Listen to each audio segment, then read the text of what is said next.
Is Pierce's disease the new Phylloxera?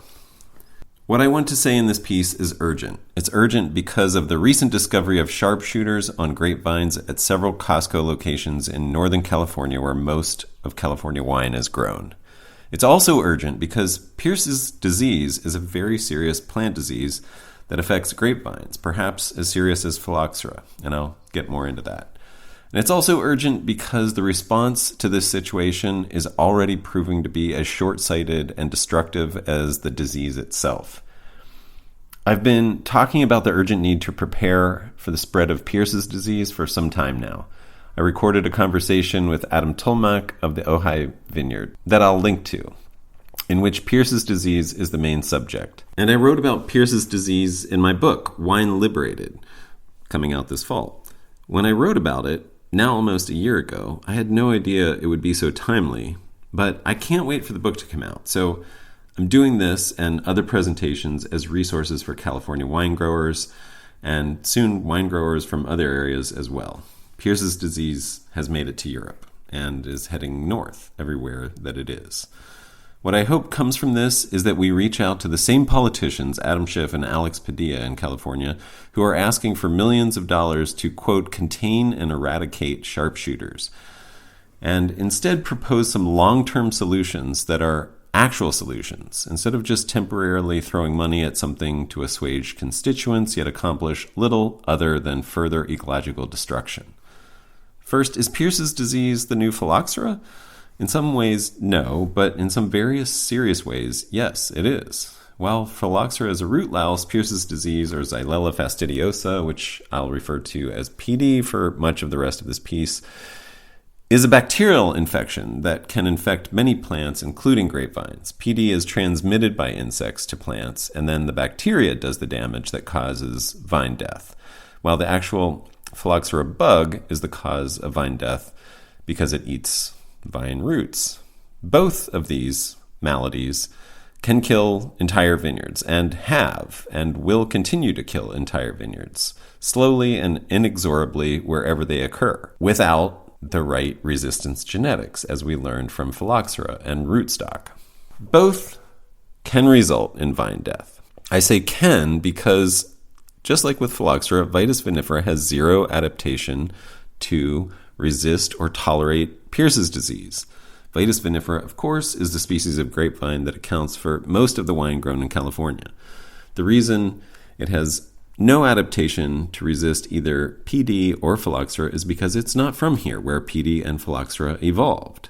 The majority of our wine grapes were brought over from Europe and are highly susceptible to the many insects, diseases, and fungi that evolved in North America.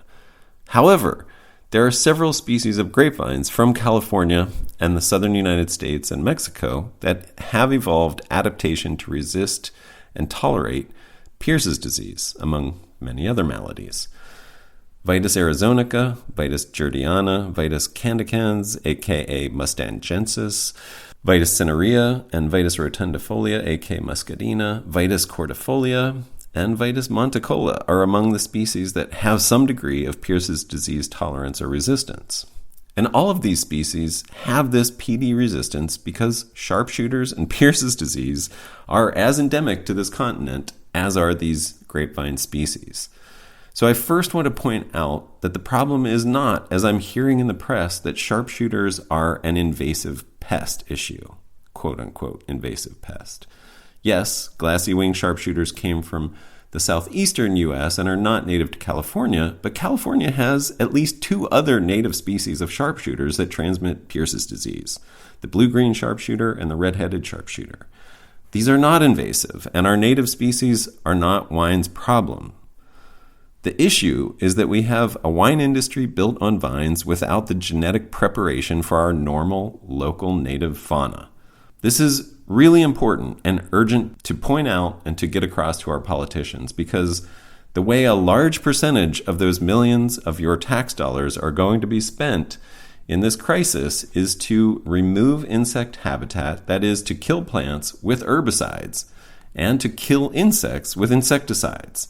These are the main approaches to management, aka deterring and eradicating the quote-unquote threat of the existence of an insect that has been part of the California community since before Europeans got here, in order to protect our wine crops that we brought in from another continent and planted on hundreds of thousands of acres that happen to be sharpshooter territory. Let me be plain. There is no way to actually control and eradicate sharpshooters, except in a very localized and short-term perspective. And even if we could, it would be incredibly destructive to biodiversity and environmental and human health. Pierce's disease is not spreading because sharpshooters are quote-unquote invasive. It's spreading because of climate change that we humans caused, and that is expanding the range that sharpshooters can occupy. And it's spreading because of monocultures of plants like grapevines on which sharpshooters love to feed. And we planted those monocultures. And killing plants and removing biodiversity to destroy sharpshooter habitat and protect a maladapted monoculture is going to further accelerate climate change and increase the northward progression of sharpshooters, not stop them. Just ask the wine growers in Texas and Georgia and North Carolina and other southern states. They've been dealing with sharpshooters and highly prevalent Pierce's disease forever. In fact, we really should ask wine growers in the Southeast and Texas about Pierce's disease. They've developed many resources and strategies for dealing with PD, and we don't need to reinvent the wheel. I want to highlight two very important strategies that would be far more sane and ecological than trying to control and eradicate sharpshooters. First, Texas A&M developed an organic bacteriophage inoculation for vines that seems to be quite effective, 40 to 95+% effective, depending on the vine and the area. The cost that I was able to find online was approximately $7 per vine per year, inclusive of product and labor, for 2 annual injections.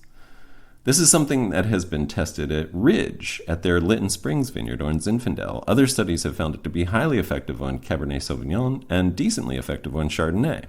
It's called Zylphy PD. I don't know if I'm pronouncing that correctly, and I'll include a link. It's spelled XYLPHI-PD.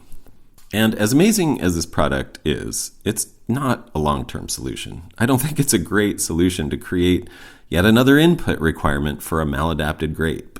Do we really want to inoculate our vines twice a year for $7 a vine? Inoculation is a stopgap measure while we transition to adapted grapevines. Yes, let's give our tax dollars to this to avoid mass pesticide and herbicide use and environmental degradation. But let's work towards the long-term real solution of building a wine industry on resistance genetics. Which brings me to my second resource, learned from the U.S. South and Texas. We need to start using Pierce's disease-resistant wine grapes. This is the other area toward which we should direct resources in several ways. We should, first, financially incentivize Californians to rip out Vitis vinifera if they are going to replant with PD-resistant varieties. And there are several other resistances that could be included that we might want to incentivize financially. But while this is a much better use of our tax dollars, there aren't that many options for PD-resistant wine grapes. UC Davis has bred and released 5 PD-resistant varieties so far, and there are more on the way, hopefully. And there are maybe another 5 that are popular for wine in the U.S. South. There are hundreds of varieties of muscadines, of course, and while I think there's a lot of potential to modern muscadine wines, especially among younger generations, they can be very different from vinifera and won't be seen by most Pinot Noir growers, for example, as a viable substitute. So the other urgent need we have is for grape breeding. We need to financially incentivize it, and we need more than just one guy at UC Davis doing it. State funds should be given to California grape nurseries to bring in resistant grape species and varieties and use California nurseries as Davis extension sites, if necessary, for grape breeding. Breeding new varieties of delicious, resistant grapes is the only real solution, and it's a solution that gives us the potential for a more biodiverse, resilient, and ecologically healthy future. California has been one of the easiest places to grow vinifera on Earth for a while, but that has held us back from adapting. We have fallen behind even Europe, who are adopting and planting new resistant varieties more and more every year, ironically using our North American genetics that we are neglecting.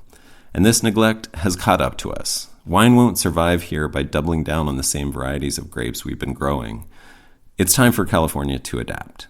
Thank you so much. Please feel free to email me at connect organicwinepodcast.com with comments and questions. And please email your senators and congresspeople. Thanks so much.